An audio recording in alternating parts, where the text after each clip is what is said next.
Hello students, welcome to Physics Formula video series. In this series we will try to learn all the formulas of physics topic wise.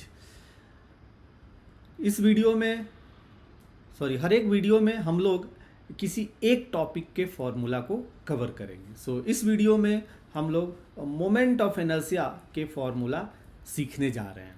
Okay चलिए, वैसे तो मैंने आपको class में बताया ही था कि मोमेंट ऑफ इनर्शिया के लिए मेनली 7 फॉर्मूले याद करने की ज़रूरत है, जिनको कि आप पैरेलल एक्सिस और परपेंडिकुलर एक्सिस थ्योरम की मदद से बाकी सारे फॉर्मूले में भी कन्वर्ट कर सकते हैं. फिर भी इस वीडियो में हम लोग सारे फॉर्मूले कवर करने की कोशिश करेंगे. फर्स्ट है हमारा एक रॉड. इस रॉड के रेस्पेक्ट में हमने एक एक्सिस यहाँ बनाया, एक एक्सिस यहाँ बनाया, एक एक्सिस यहाँ, एक यहाँ है, और एक एक्सिस रॉड से ही पास कर रहा है, नंबर 1.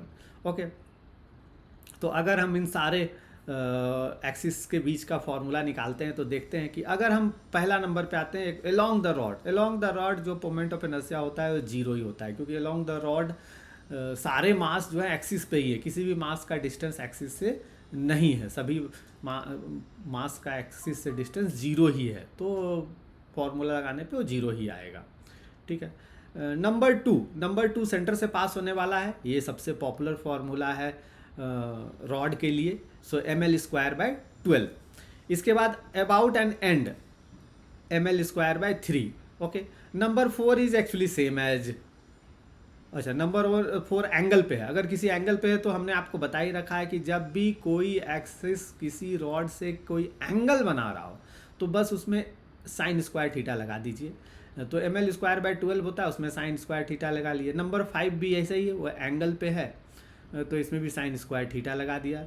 ओके, और 6, अगर कोई एक्सिस रॉड के पैरेलल है, दिख रहा है ये रॉड है और उसी के पैरेलल एक्सिस नंबर 6 है, तो फिर mx² होता है, where x is simply the distance from the rod. Okay, तो ये हो गए रॉड के सारे मोमेंट ऑफ इनर्शिया. अब आते हैं सर्कुलर डिस्क पे. तो डिस्क का नंबर 3 सबसे पहले देखेंगे. नंबर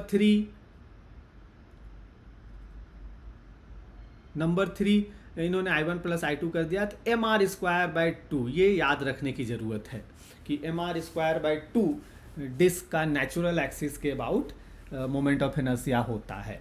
अब नंबर 1 या 2 का निकालना है तो आप उसको परपेंडिकुलर एक्सिस थ्योरम लगा देंगे कि I3 = I1 + I2 और I1 I2 इक्वल है, तो इस हिसाब से I1 I2 mr²/4 उसका ठीक आधा हो जाता है. ठीक है. Number 4 along tangent. ओके, तो नंबर 2 पे पैरेलल एक्सिस थ्योरम लगाएंगे तो 1/4 + 1 5/4 ये वाला. ओके, नंबर 5 की बात करें तो 3 पे पैरेलल एक्सिस थ्योरम लगाएंगे तो हाफ + 1 3/2 mr². हाफ यहाँ का होता है और जब पैरेलल एक्सिस लगाएंगे तो 1 और मिलेगा, तो 1 हाफ + 1 3/2 हो गया. ठीक है. अब आते हैं सर्कुलर रिंग. एग्जैक्टली सेम जो का सारा काम यहाँ हमने किया था वही सारा काम करेंगे, कि हमको पता है इसके नेचुरल एक्सिस का mr² होता है, तो दोनों सरफेस वाले एक्सिस का उसका हाफ हो जाएगा.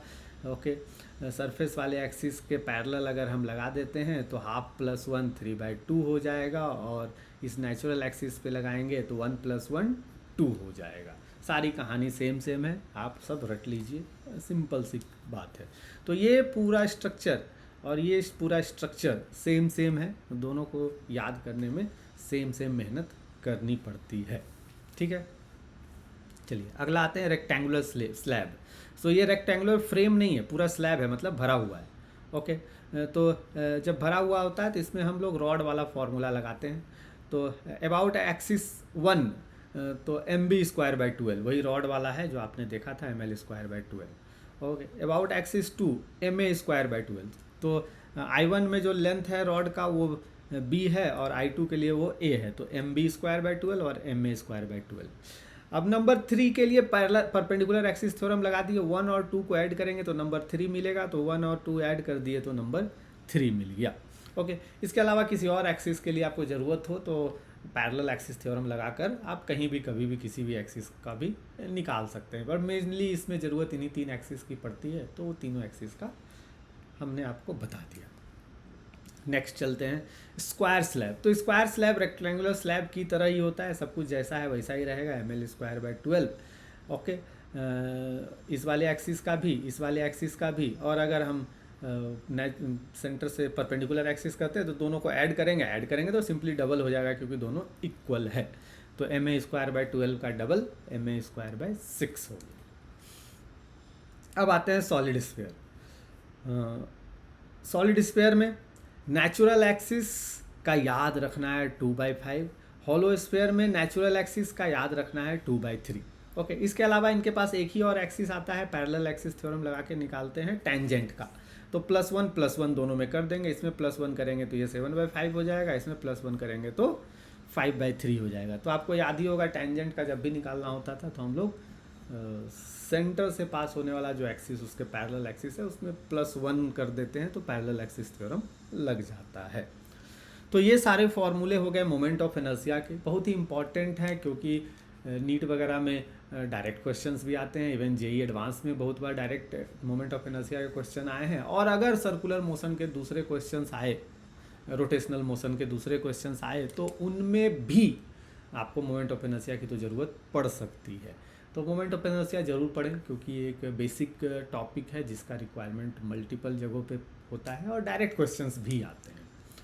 Okay, so that's all from my side. If you think कि कुछ और फार्मूला बचे हुए हैं you can let me know in comment so that I will try to add them. Thank you.